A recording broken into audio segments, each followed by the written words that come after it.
Nah, sekarang kita masuk ke metode kedua dari pre-acquisition transaction, ini metode pre-acquisition income atau kita singkat PI ya.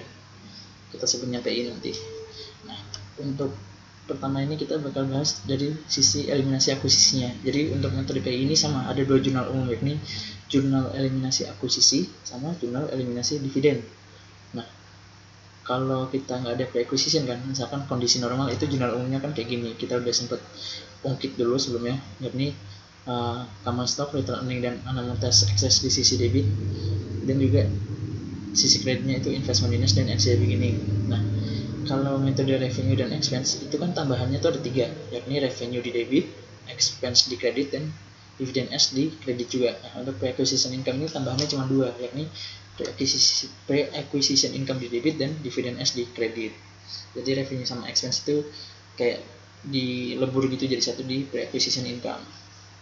Nah, masih sama seperti sebelumnya, untuk menentukan nilai common stock dan return earning itu menggunakan data awal tahun, sedangkan untuk data investment minus itu kita pakai cost yang ada di soal, cost ketika kita membeli saham atau membeli kepemilikan di tanggal akuisisi kayak gitu.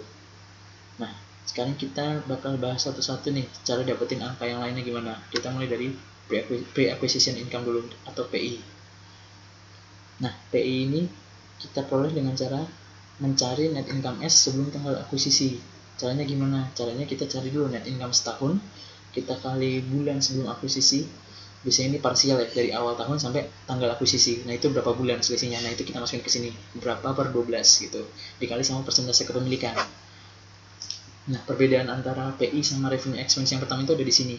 Kalau revenue sama expense itu kan semuanya kita kali bulan sebelum akuisisi aja. Jadi semuanya diakuin, nggak perlu dikali persentase kepemilikan. Nah, kalau di PI ini kita perlu dikali sama persentase kepemilikan.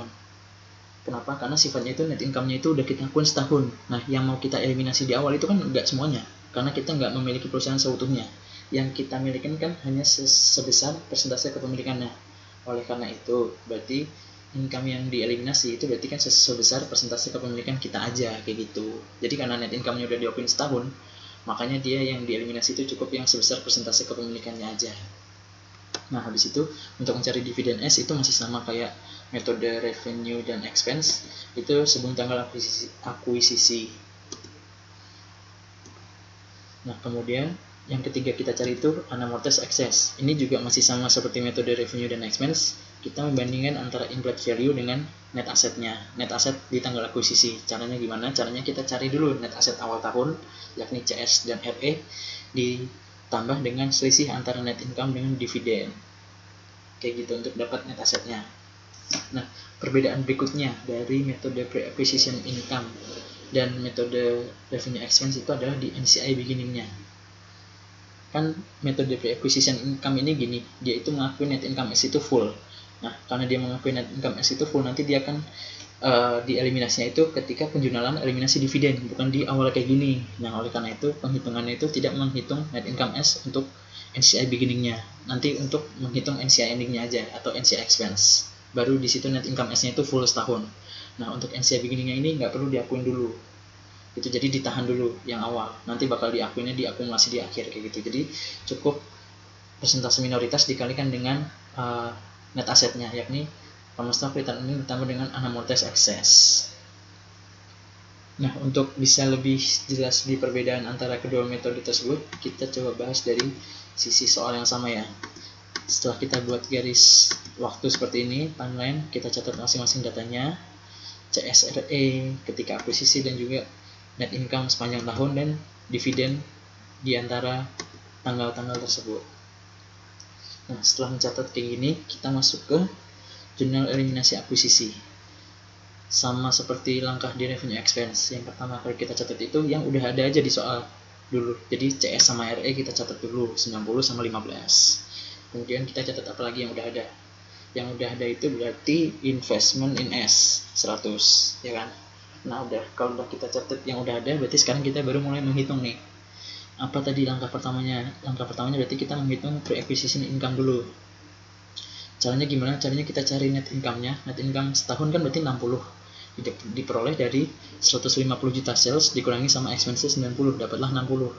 60 dikali sama bulan dari awal tahun sampai sebelum akuisisi, berarti 30/12. 60 dikali 30/12 dikali sama persentase kepemilikan, yakni 80%.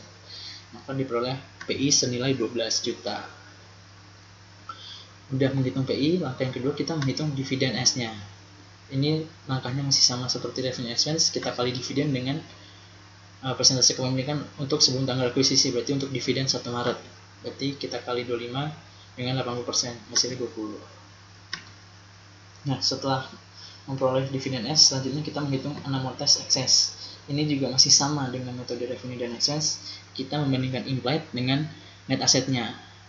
Net assetnya diperoleh dari net asset awal 90 tambah 15 ditambah net income-nya. Net income setahun itu 15 dikurangi sama net income setahun kan 60, lalu dikali sama persentase parsial bulan dalam setahun dari awal tahun hingga tanggal akuisisi, yakni 30/12. Berarti 60 dikali 30/12 atau 60 dibagi 4, dapatlah 15. Ditambah 15 net income-nya, net income parsial dikurangi sama 25, yakni dividen. Diperolehlah nilai 30 untuk patennya. Nah, selanjutnya itu yang berbeda adalah di perhitungan perhitungan NCI beginning-nya. Nah, karena sempat dimention sebelumnya kalau NCI beginning ini tidak memperhitungkan net income S, ya udah berarti langsung aja kita jumlahin 90 tambah 15 tambah 30 kita kali sama 20%. Karena kita cukup menambahkan seluruh net asetnya aja yang udah kita cat di sisi debit itu. Karena ada CS 90, RE 15, paten 30. Nah, itu kita jumlahin semua, kita kali sama 20%. Diperolehlah NCI beginning 27. Nah, jadi seperti itu perbedaan jurnal eliminasi akuisisi antara pre-acquisition income sama revenue expense. Ada di bagian perhitungan pre-acquisition income-nya sendiri dan perhitungan NCI beginning-nya.